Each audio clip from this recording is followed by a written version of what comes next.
Why are my period cramps so bad? How many a leave can I take? How much period pain is too much pain? What do you like most about natural family planning? What are your boundaries now that you're married? Often do you and Justin fight? So this says, I'm also a newlywed. What are some good ways to please your husband? What do you think are important values to have in a relationship? What surprised you about marriage? What did you discover about yourself as a newlywed? What's your advice on keeping your faith in seasons of doubt? I grew up in a Christian household, but since starting college, I have become quite distant from and sometimes skeptical towards the existence of God.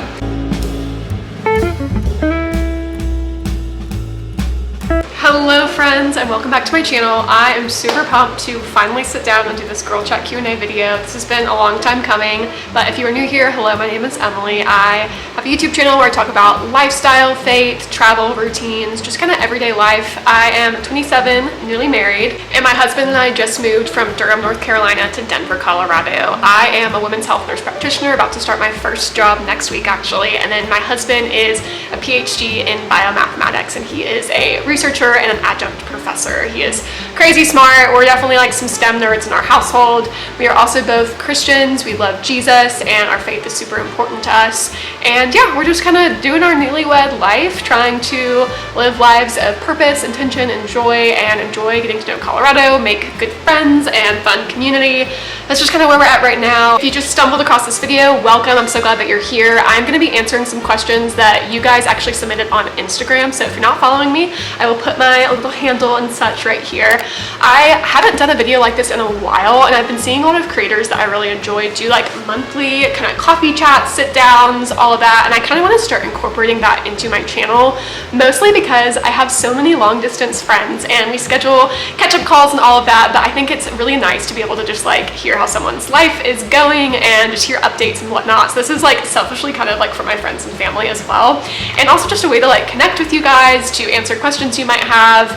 I definitely fluctuate in the topics I talk about in my videos. I started out my YouTube channel talking about physical boundaries in Christian dating, which is very specific, and I'm obviously passionate about that, but now being married, that looks very different. It's not something I think about very often, and I really branched out to do more like lifestyle, travel, routine type videos, because that's just more of like what my life is now, and it feels more holistic and more flexible to change with my life as I go through different seasons. So that's where I'm at now, but I know you guys have, a lot of y'all have followed me for a while and have questions about like boundaries, dating, marriage, stuff that I used to talk a lot more about. And then on the flip side, I also used to share a lot about my nursing journey, because I did a lot more like Instagram type of stuff when I was in nursing school, and now being a nurse practitioner, a lot of people have followed my journey throughout that process who are nurses or want to be nurses or NPs, and so I did get a lot of questions about women's health and nursing and things like that. And so it's just kind of fun to talk about these different topics every now and then that I might not bring up in my day-to-day lifestyle vlogs. So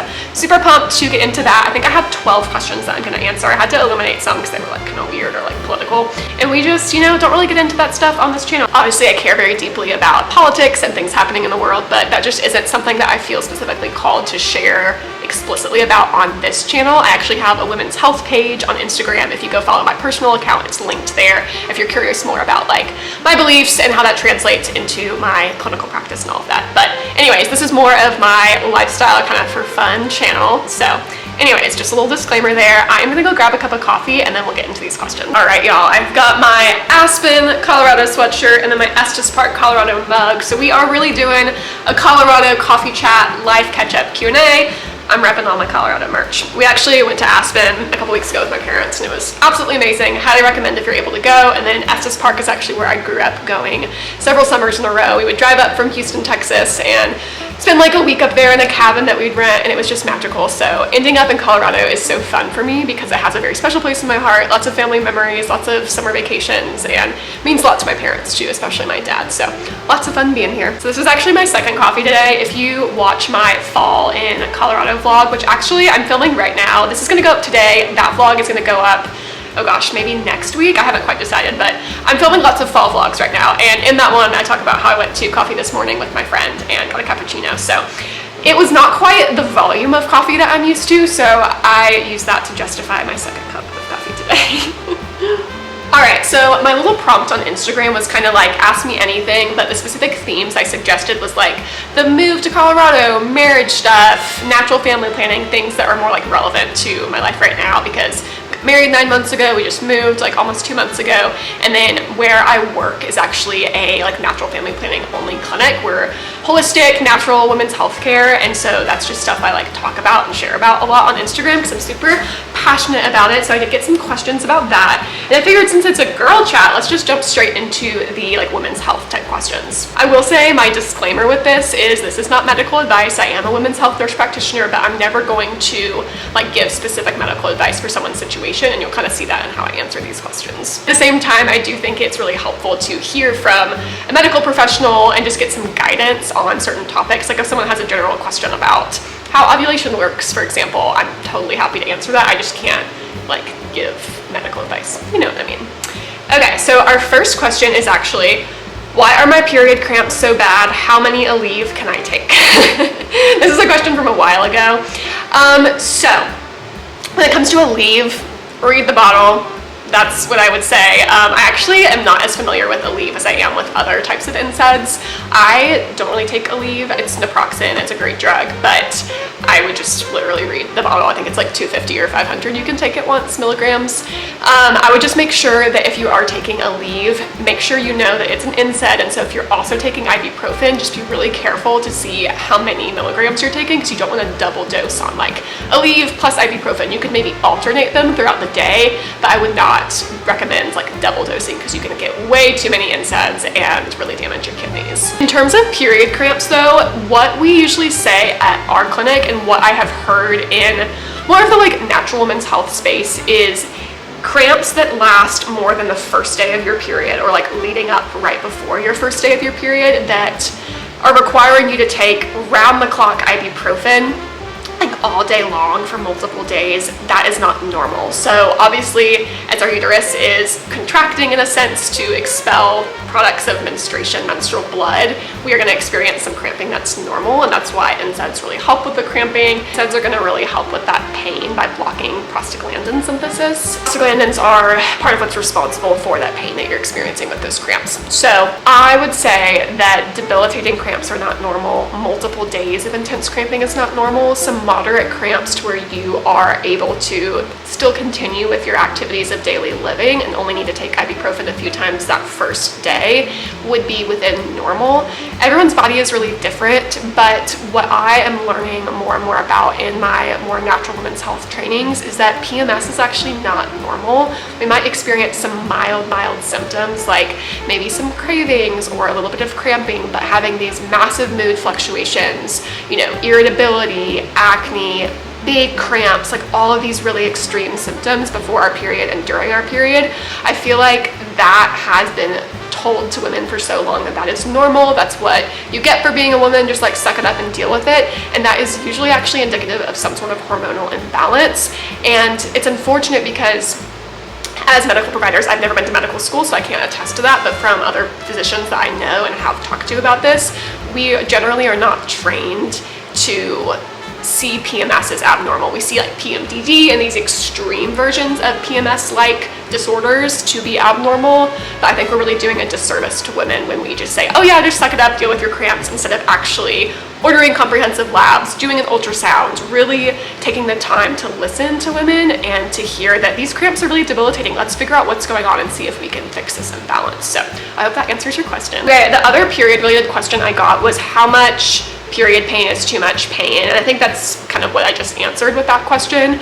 I would say if it's something that is going on beyond just one day of your cycle and is inhibiting your quality of life to where you can't go to work that day, you can't go to school, you are on the couch all day with a heating pad, you are throwing up, you're nauseous, you're taking around the clock NSAIDs, that is not normal.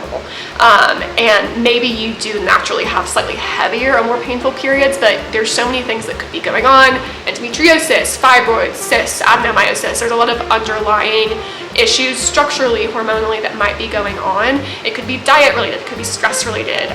There's just a lot there, and so going to a provider that's going to do a really comprehensive workup would be something worth trying to look into. I hope that helps. I am also going to include some resources in the description of this video for anyone who has medical questions. I am trained in FEM, which is a type of natural family planning. It's a certain method, and really just a method of fertility awareness and education as a whole. It can be used for trying to conceive or trying to avoid pregnancy, but they also have a whole component of their brand, if you will, is connecting women with healthcare providers who are trained in more natural approaches to women's healthcare. I am actually a FEM teacher and a FEM medical provider, so hopefully I'll be on that provider list one day once they get me on their directory. But they have telehealth, they have so many great resources and just information, classes, access to providers who could actually help you work through this kind of stuff. So that will be in the description down below. Let's see what our next question is. I'm just trying to like flip through these and pick ones that are kind of like similar so that I can categorize this a little bit.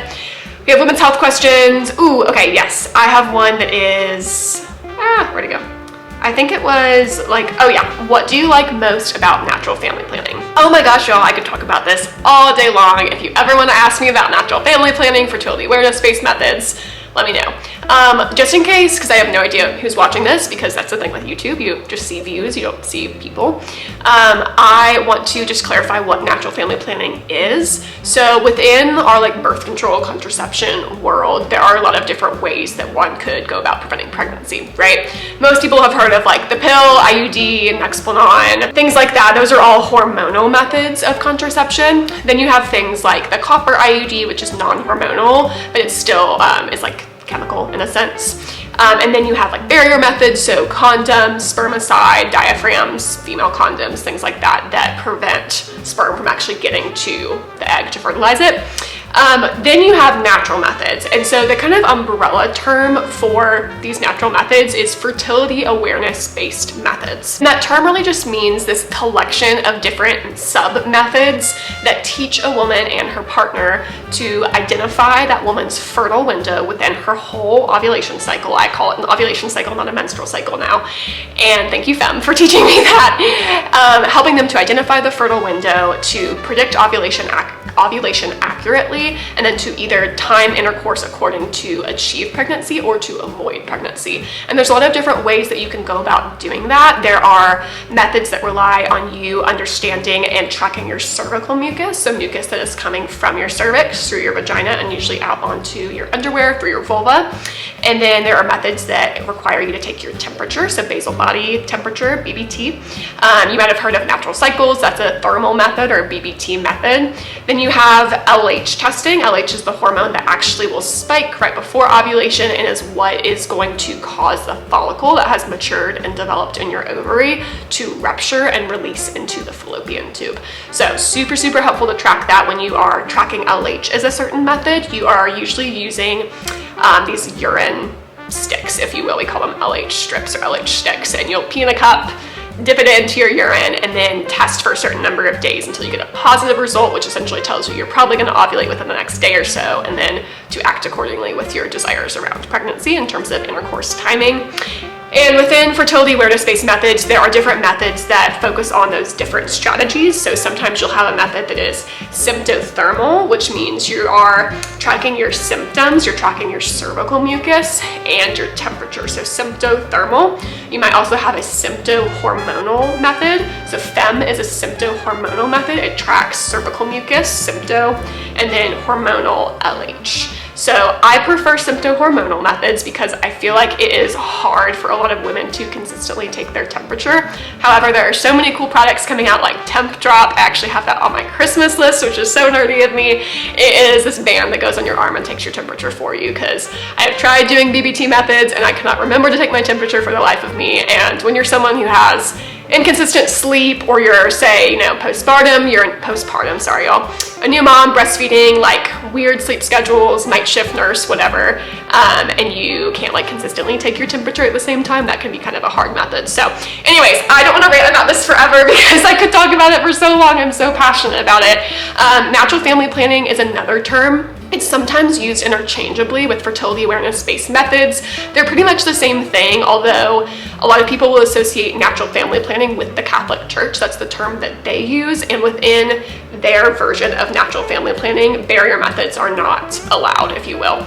And that has to do with their theology on sex and all of that. It's actually really beautiful. I'm not Catholic, but there's a lot of interesting stuff there, and I highly recommend checking it out to better understand it. So natural family planning can kind of mean different things to different people, but generally that means tracking your cycle in some way, whether it's mucus, LH, temperature, and correctly identifying your fertile window and then acting accordingly, whether you are trying to achieve or avoid a pregnancy. Now, to actually answer the question, I love natural family planning because it teaches women about their bodies.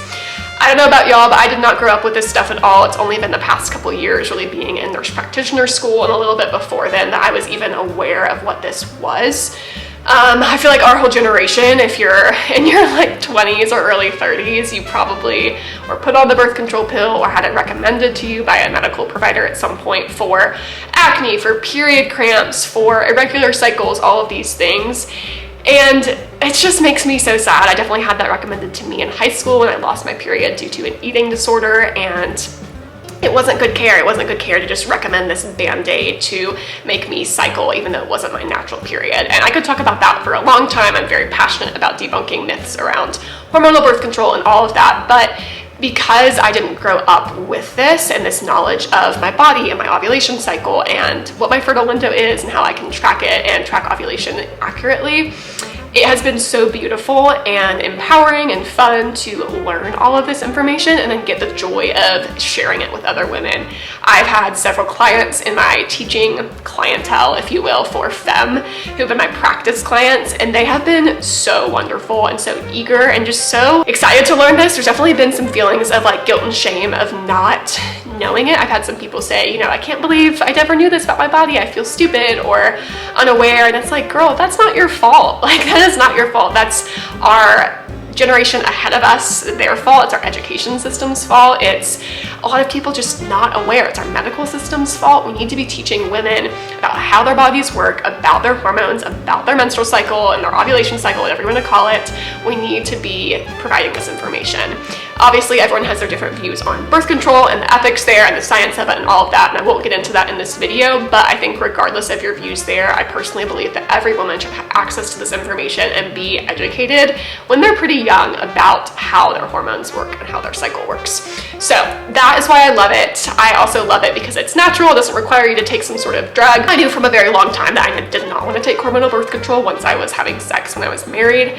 I didn't like how it made me feel in high school. I felt really depressed. I didn't like not knowing if I was able to have a normal cycle. I knew that the drug was not giving me a normal menstrual cycle and that there was no way of me knowing whether my body was healthy enough to actually menstruate without that pill. I knew it was fake. And that just made me very unsettled. I'm definitely more of like a control freak kind of person, if you will, very type A, and I like knowing what's happening with my body. I like seeing my cycle as a sign of health, seeing ovulation as a sign of health, and a way to know how my sleep and nutrition and exercise and stress are impacting my life very tangibly in the cycle. And you can very easily see that in your cycle when you're trained in these methods. So again, I'm clearly very passionate about this. My sweet husband hears me talk about it a lot, and he certainly is not very passionate about this, but he gets it. And I think as a guy, a lot of guys are like, yeah, it makes sense that you wouldn't want to take something that literally suppresses one of your most core bodily functions, like your ability to reproduce. It suppresses all of your natural hormones. There's just so much there. I could, again, talk about it forever. So maybe I can make a whole video about natural family planning and fertility awareness. If y'all are interested, comment down below if you have any other questions for me or other types of videos you'd want to see about that stuff. Full disclosure, my right contact has been bothering me a lot, and I've had to change it out more recently than my left, and so I'm kind of running low on right contact. So if my eye starts to cross or is doing something weird in this video, I'm okay. It's just this contact. Okay, let's move on to some other types of questions. I'm gonna try to go a little bit faster with these ones because I love women's health and I probably talked too long about that. The next ones are mostly about like relationships, marriage, boundaries, things like that. And then we have a faith one at the end. So I'm just gonna go in order as I have them in this album. The first one is, what are your boundaries now that you're married? And to be honest, I'm not quite sure what this question is asking, if she means like physical boundaries, emotional, spiritual, all of that. If you're new here, you might not know, my husband and I are Christians, like I mentioned, and something that was really important to us to like accurately and wholly live out our faith with integrity was to not have sex until we were married.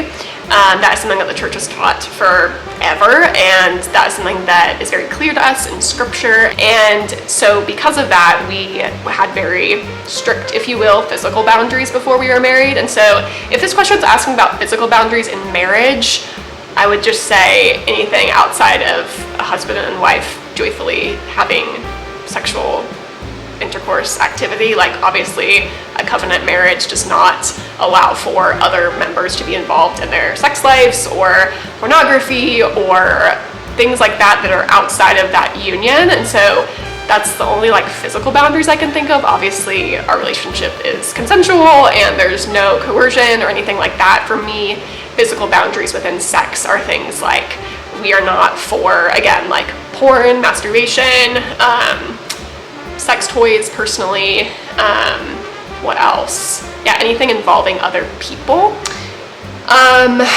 Yeah, like coercion, BDSM kind of stuff, that is something that I have had zero interest in, all of that I just mentioned. And that's not to like shame anyone, obviously that people have their different opinions about those things. I think specifically when it comes to other individuals or pornography, those are pretty clear no's for Christian couples. The other things I mentioned, and obviously like coercion and like violence and stuff, but those other ones I mentioned might be a little bit more gray for some people. For us, it's pretty black and white. So those are the only boundaries I can think of. Obviously everything is consensual. Yeah, that's like really all I'm gonna say about sex and marriage. I feel like since getting married, I have become a lot more private about sex, and that's something that I didn't expect because I've been very open about talking about like our boundaries and all that kind of stuff. And I don't know, something just kind of changes once you get married and you have sex. If that's your first time or not your first time, you realize that this is really holy and really sacred and really special, and I don't want to have other people in our bedroom, whether it's literally or like information wise. So yeah, so that's really the only thing I can think of that would like make sense for this question. If you submitted this question, feel free to resubmit it, like more specifically if you want me to answer something different. Okay, let's see what's next. The next one is, ooh yeah, how often do you and Justin fight? So obviously before I like come online and talk about Justin or our relationship, we talk about everything because, you know, healthy communication, healthy relationship, you get the person's permission to talk about them. So believe it or not, Justin and I talk about this stuff a lot, and he has read all of these questions and yeah, given me the okay to talk about this. It's interesting because I was actually getting dinner with my cousin last night, and we were talking about relationships and like what makes a relationship healthy versus unhealthy and conflict and stuff. Sorry, all the contacts bugging out. And I was telling her that Justin and I fight more often than the average couple. And I don't know like what average is, but I think compared to like what we consider to be normal before we got together, maybe it's more. And that sounds unhealthy and like concerning at first, but what I was telling her is I feel like everyone is so different, one in their personalities, in their upbringing, what was normal for them in their household around anger and conflict, and so different in the way that they fight, if you will, and the way that they repair that fight. And with us, Justin and I are both very stubborn people. If you know us personally, you know that we are both very passionate, very intellectual, very, just stubborn, determined people, and that has served us really well in most areas of our life. But when it comes to conflict, it kind of leads to these, you know, friction. And I would definitely say I am more stubborn than him in a not good way. I'm definitely a little bit more feisty, and I really like to be right. And I feel like a lot of our conflict has been because of things that I need to be working on. There's a lot there and stuff that we have both worked out in our own lives, our own relationships with God, therapy, all of that. And so I won't get into details there, but I will say I don't think there's a normal. I feel like there's a lot of factors in there. And so when I say that we fight maybe more often than the average couple, I mean that like probably once a week we get into like a little something.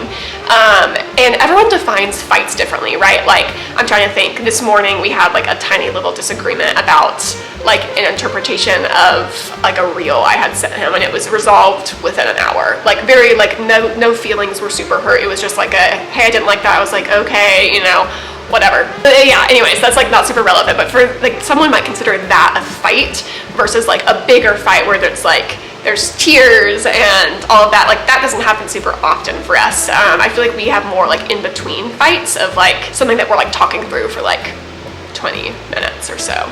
Yeah, I don't know. It's a hard question to answer, and it's very personal. I was telling my cousin last night that what is important for me is how a fight is repaired.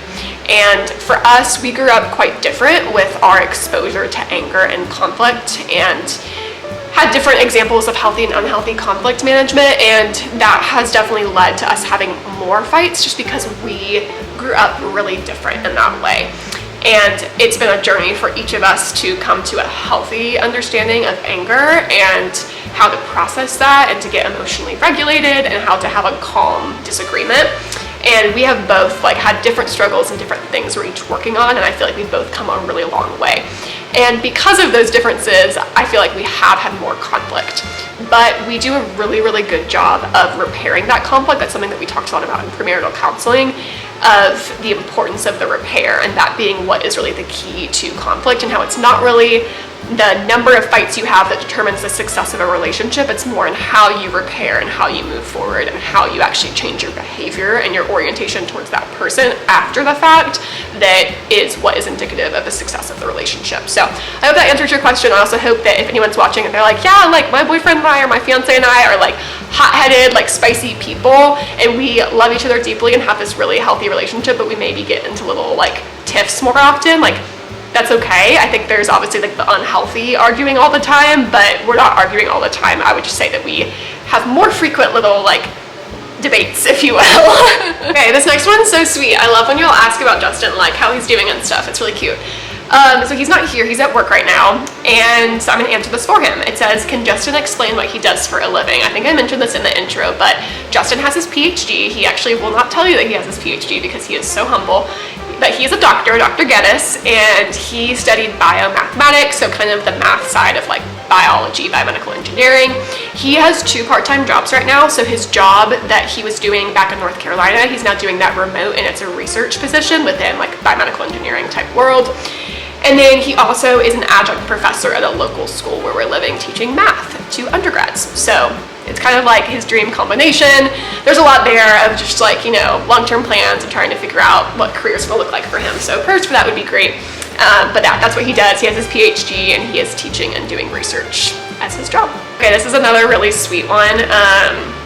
It says, sometimes I'm anxious. It's actually just a statement, not a question. Sometimes I'm anxious and watching your videos makes me feel not alone. I also love to watch with my husband. I read this when it first came through like a couple weeks ago or months ago.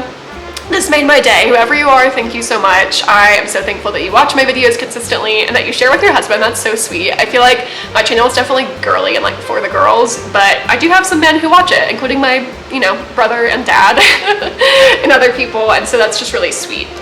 Yeah. Feel free to DM me if you ever want to chat. This one is another one I don't really know quite how to answer. I think it might be about sex, I'm not quite sure. This says, I'm also a newlywed. What are some good ways to please your husband? I don't know if this question means like sexually or just emotionally serving him. I feel like pleasing your husband is a very interesting phrase. I would change that to say serving your husband and loving your husband. Yeah, I mean, ask him. That's what I would say. I know for us, understanding each other's love language has been really helpful, and the ways that we each feel most like known and loved and seen and all of that, and then trying to go out of your way to do those things. Justin really loves acts of service, and I am not really an acts of service person, but me like doing the dishes or the laundry or, you know, little things like that he really enjoys. I'm definitely more of a words of affirmation person, and so little notes and cards and sweet texts and stuff mean a lot to me, and so he's done a great job of that. And then we're both definitely quality time people. That's like our second highest love language for both of us, and so we try to spend a lot of time together and really prioritize like evenings after work together too. So that's what I would say. And if you're asking about like sexually and stuff, I would just ask him what he likes and what he enjoys. That's all I'll say there. Actually, one last thing. I feel like when it comes to pleasing your husband. Again, I don't love that phrase. That all is an outpouring of your love for Christ, right? I think that's what is really at the core of a marriage, is you are loving each other in a Christ-like sacrificial way, regardless of if you are egalitarian or complementarian in the way that you view gender roles. The common denominator there is you are loving and serving the other person. You're looking out for the good of the other, and you are sacrificing, right? I mean, that's any relationship, there's going to be sacrifice, especially something as intimate and committed as marriage. And so that really can't happen unless you're connected to God and prioritizing that relationship first before your husband. That always has to come first. Justin and I often say God, spouse, kids as our like ordering of priorities. Obviously we don't have children yet, but that is something that we saw modeled well for us in different couples. That's something my parents modeled very well. And that's something that is very important to us to keep in that order. So I would say that that is definitely my biggest recommendation, is to have a strong relationship with Jesus and let that be the way that you fill your cup, and then let that overflow into loving and serving your husband. Okay, it has been hard to try to not be chatty. This might be a longer video, I'm sorry. What do you think are important values to have in a relationship? This is a good question. I think it depends on you and your upbringing and your beliefs, whether you're a person of faith or not. For me as a Christian, it was really important to me to find a man that also was a Christian and was strong in his faith and had a personal relationship with Jesus. So that was number one for me. I think general values would be someone who has the character that you're looking for in a lifelong partner, right? So someone who is faithful, who is trustworthy, who is loyal, who is kind, respectful, just those like core like good person traits, right? I actually was crazy and made a list of 60 plus things I was looking for in a spouse. Not all of them were values. It sounds insane, I know. I'm a little crazy sometimes, y'all. And Justin checked every single one of them, which is wild, and I don't necessarily recommend this as a blanket suggestion. It worked for me. They were things that I really prayed over and spent years kind of compiling. And a lot of it was like very basic character traits and things that were like, likes kids and like, you know, whatever, is my biggest cheerleader and is intelligent and funny and stuff, where it's like, yeah, I think most people want those things. One of them that was funny, this is not a value, it's just like a little side tangent, I put on there is Disney tolerant. Justin gives me so much crap about this all the time still, because it's such a like weird phrase, and that's just because I grew up with Disney. I love Disney, and I was like, I need to be able to go to Disney with my future spouse and like take our kids at least once. If he hates it or they hate it, that's fine, but we got to give it one try. And Justin is indeed Disney tolerant. He is now more than Disney tolerant. We have gone together twice, once to Disneyland, once to Disney World, and he is a big Disney fan now, so the Lord blessed that, you know? Okay, no, but in all seriousness, I would definitely recommend sitting down with yourself in your quiet time or just your own reflection time and think through what is important to you before you start dating. Make a list, pray about it, journal about it, whatever you need to do. Talk to trusted friends, mentors, people who are married, and people whose relationships you admire, and kind of ask them what they were looking for, but really just reflecting in yourself, okay, what are the traits that I look for even in my best friends and people that I really admire, relationships that are healthy in my life, and what do I want my life to look like with this person that I'm going to marry? What do I want their character to be like? How do I want them to lead our family? How do I want, you know, the father of my children to be? I don't think it's going to be things like personality necessarily. I mean, there's so many amazing humans, so many amazing men out there who have similar core values, right? But then those preferences kind of come out that kind of helps you decide who you end up dating, right? Whether they're more of a charismatic personality or more quiet or more intellectual or more athletic or whatever, like those, that's kind of what helps us pick and choose a little bit. But those core values, I mean, yeah, figure out what your core values are. What is important to you? How do you live your life? I think living a values-based life is really important for anyone, regardless of their faith, because when we live a life that is not of integrity, so much chaos comes from that, right? If we're not living in line with our values, just everything falls apart. That's all I'll say. So I hope that helps. The camera is being weird. It's like dark on the screen. I don't know if something changed with the lighting. I really hope it's not too dark for y'all. If not, I'll like brighten it up with editing, but I might go open this blind real quick. Hopefully that helps. We've got 3 more questions, so I'll try to go through what surprised you about marriage. This is actually similar to the question after it, which says, what did you discover about yourself as a newlywed? And so I'm going to kind of answer them with one answer, you know, kill two birds with one stone, if you will. I have talked about this a little bit on Instagram and like some reels and stories and stuff. I have been shocked at how goofy Justin and I are, and some of our close friends know this and think it's really cute and funny. We are both like pretty serious people. Justin even described himself when we first started dating as a strongly brewed cup of coffee, because our first date, he was like, what's the purpose of your life? What's your life mission? And I was like, whoa, I thought you were gonna ask my favorite color. Like, okay, I'm here for it, but let me like take a sip of my drink first. Yeah, we're both pretty intense people in that we care very deeply about people and the things that we're passionate about and issues in the world and all of that. And so we can get very intense. And we both at the same time though have a lot of spontaneity and childlike joy and just like fun, joyful spirits that maybe don't come out all the time because we are in pretty intense fields and doing intense things. And so finding ways to cultivate, sorry, I'm like losing my voice a little bit, to cultivate that side of ourselves, whether it's like making silly videos together or watching Harry Potter or Disney movies, like that helps us a lot. And in doing all of that, I've really discovered that we have a big, goofy, nerdy, weird side, y'all. Like, I knew Justin was goofy, he knew I was like kind of goofy, but I feel like we have just become the weirdest people, and for the best. Like, it is so fun. One of our things, for example, I'll have to ask him if it's okay for me to keep this in this video, is when we went to Disney, we got a Stitch stuffed animal. I was just like obsessed with it when I saw it. And I definitely was one of those people that was like, adults shouldn't have stuffed animals. Like, this is silly unless you like grew up with this stuffed animal and it was like your best friend, you know, as a child. Yeah, now we sleep with 2 Stitch stuffed animals every night, and we will use them to talk to each other. We'll like talk through the Stitches of like, hi Stitch, what do you have to say? It's super nerdy. Like, you would think we have small children and we definitely don't. So I can't even like imagine what we're gonna be like when we have toddlers. Yeah, we're the kind of people that we've already committed. We even talked about this when dating, that we are gonna be the chaperones at like our kids' middle school dances, and we're gonna like totally embarrass them like that. We're so excited. So yeah, those are the kind of people we've turned into, and it's been so fun. Like, we just don't take ourselves too seriously in those moments when most of our lives we are taking ourselves pretty seriously.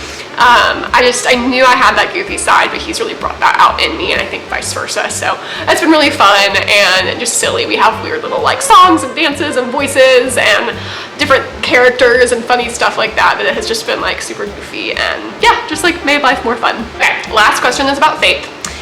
This says, what's your advice on keeping your faith in seasons of doubt? Seasons of doubt? Seasons of doubt. I grew up in a Christian household, but since starting college, I have become quite distant from and sometimes skeptical towards the existence of God. I would just say thank you for sharing that. That takes a lot of guts to share this. The questions for this video were actually anonymous. I downloaded this like anonymous app, which I might keep using because I feel like you get more like honest questions from those types of things.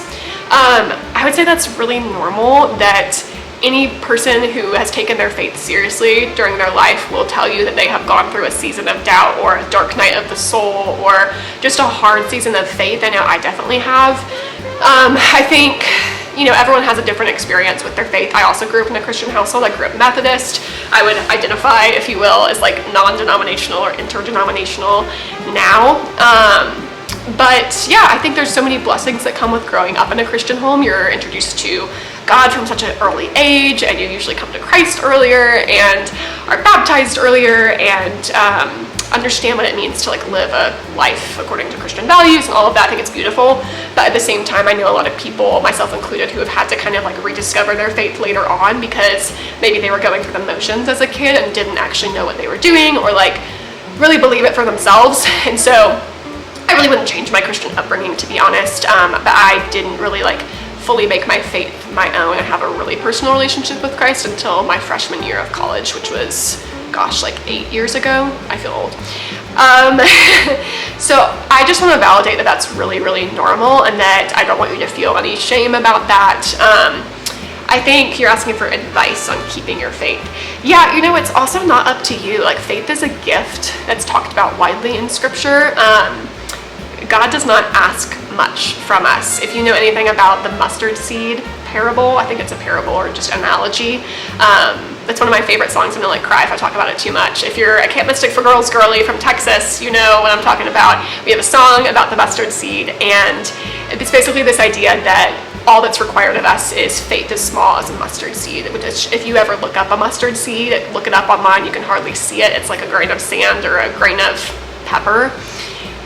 And so God doesn't ask much of us. Like, he asks us to just come to him honestly, whether you have faith that could, change the world, or you're just holding on by, your last thread. God is here always. He's always with us. He's always around us. And he's always chasing after us. I think that's a really important thing to remember. I love the parable of the prodigal son. It's one of my favorites. I feel like most people have heard it. And that image of the father just running joyfully towards his son who went and just screwed up royally, honestly, and ruined his inheritance and ruined his life, and he's coming back. Who knows if it was with genuine intentions or not, but his father is so excited just to welcome him home. I think about that often when thinking about God, to kind of remind myself of, hey, if I maybe, had several days where I missed quiet time, where I chose to scroll on Instagram instead of read my Bible, which was like, small things, right? It's really important to me to be consistent in those practices. And if I start to like get guilt and shame over it, I just try to remind myself of like, okay, the shame that I'm feeling is not helping me draw closer to God. And just honestly going back to God and being like, hey, I'm so sorry I've been ignoring you. Like, let's start over. Like, he is all for that. And just reminding yourself of the character of God, like reading scripture, just going straight to the source and being like, okay, who is God? Who does he say he is? Who is Jesus? Who is the Holy Spirit? And understanding his heart for you is great. I would also recommend, if you have any people in your life, like Christian mentors or a pastor or a Bible study leader or someone who maybe is farther along in their faith journey, who could talk with you and just kind of like hear you out, love on you, all of that, I think is a great thing, especially if you have any like theological questions as well. I'm going to reread your question, make sure I'm not missing anything. Yeah, so I think overall summary, I would say it's very normal. Don't shame yourself. But yeah, like, it is just part of the Christian life to go through these seasons. I mean, we're humans, we are broken, we are sinful, we are not going to always be on fire for God 24/7, and he knows that and is kind of expecting that and is aware of that because he made us. It doesn't mean that we, get to make excuses for things all day long, but I hope that at least alleviates some of the pressure you might be putting on yourself and any shame that you might be feeling. So I hope that's helpful. If I can pray for you or like talk more about that, feel free to message me on the gram, if you will. But yeah, if anyone's watching this and they have any encouragement for this person, again, it's anonymous, so I don't know their name, feel free to leave it down below in the comments section. I love seeing believers just unite on like Instagram or YouTube comments and pray over people that they don't even know. I think that's really beautiful. So if you wouldn't mind leaving a nice comment for this person, that would be great. I think that's it. I don't know how long I've been talking, but it's been a while, and Justin and I are leaving to go camping pretty soon, so I need to edit this real quick and get love and then pack. So that's what I'm gonna go do, but it's just been so lovely. I hope you enjoyed this. Sorry, I think there's someone's like emptying the garbage outside. That's the dumpster you're hearing. But yeah, this has been really lovely and just fun to chat with you guys. If you are interested in me doing this more often, like maybe once a month or every 2 months or something like that, let me know down below. I will definitely do this again in the future. But yeah, I hope you guys have a great weekend. Love y'all. Bye.